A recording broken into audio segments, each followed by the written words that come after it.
ಶ್ರೀ ಗುರುಭ್ಯೋ ನಮಃ. ಕೆಲವೊಂದು ಚುಟುಕುಗಳು ಕಾಯಿಕ, ವಾಚಿಕ, ಮಾನಸಿಕ ವಿಕೃತಿ, ಪ್ರಕೃತಿ, ಸಂಸ್ಕೃತಿಗಳ ಬಗ್ಗೆ ಹೇಳುವಂತಹ ಚುಟುಕುಗಳು. ಮನಸ್ಸು ದುರಾಲೋಚನೆ ಮಾಡಿದರೆ ಅದು ವಿಕೃತಿ. ಮನಸ್ಸು ದುರಾಲೋಚನೆ ಮಾಡಿದರೆ ಅದು ವಿಕೃತಿ. ಮನಸ್ಸು ಸ್ವಾರ್ಥಾಲೋಚನೆ ಮಾಡಿದರೆ ಅದು ಪ್ರಕೃತಿ. ಮನಸ್ಸು ಸ್ವಾರ್ಥಾಲೋಚನೆ ಮಾಡಿದರೆ ಅದು ಪ್ರಕೃತಿ. ಮನಸ್ಸು ಪರಹಿತ ಚಿಂತನೆ ಮಾಡಿದರೆ ಅದು ಸಂಸ್ಕೃತಿ. ಮನಸ್ಸು ಪರಹಿತ ಚಿಂತನೆ ಮಾಡಿದರೆ ಅದು ಸಂಸ್ಕೃತಿ. ಮಾತು ಅಶ್ಲೀಲವಾಗಿದ್ದರೆ, ವಕ್ರವಾಗಿದ್ದರೆ ಅದು ವಿಕೃತಿ. ಮಾತು ಅಶ್ಲೀಲವಾಗಿದ್ದರೆ, ವಕ್ರವಾಗಿದ್ದರೆ ಅದು ವಿಕೃತಿ. ಮಾತು ಲೋಕಾಭಿರಾಮವಾಗಿದ್ದರೆ ಅದು ಪ್ರಕೃತಿ. ಮಾತು ಲೋಕಾಭಿರಾಮವಾಗಿದ್ದರೆ ಅದು ಪ್ರಕೃತಿ. ಮಾತು ಮನವರಳಿಸುವಂತಿದ್ದರೆ ಅದು ಸಂಸ್ಕೃತಿ. ಮಾತು ಮನವರಳಿಸುವಂತಿದ್ದರೆ ಅದು ಸಂಸ್ಕೃತಿ. ಕೃತಿ ಜನರಿಗೆ ಸಂಕಟವನ್ನೊಡ್ಡುವಂತಿದ್ದರೆ ಅದು ವಿಕೃತಿ.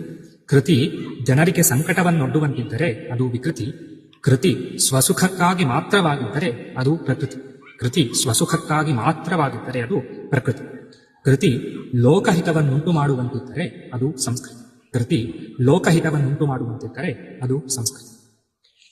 ಈ ಚುಟುಕು ಚಿಂತನ ಮಂಥನ ಅನ್ನುವಂತಹ ಕಿರು ಹೊತ್ತಿಗೆಯಿಂದ ಹೇಳಿದ್ದೇನೆ. ಈ ಚಿಂತನ ಮಂಥನ ಅನ್ನೋ ಪುಸ್ತಕವನ್ನು ಬರೆದಿರೋ ಅವರು ಸ್ವಾಮಿ ಪುರುಷೋತ್ತಮಾನಂದಜಿ ಮಹಾರಾಜ್ ಅಂತ.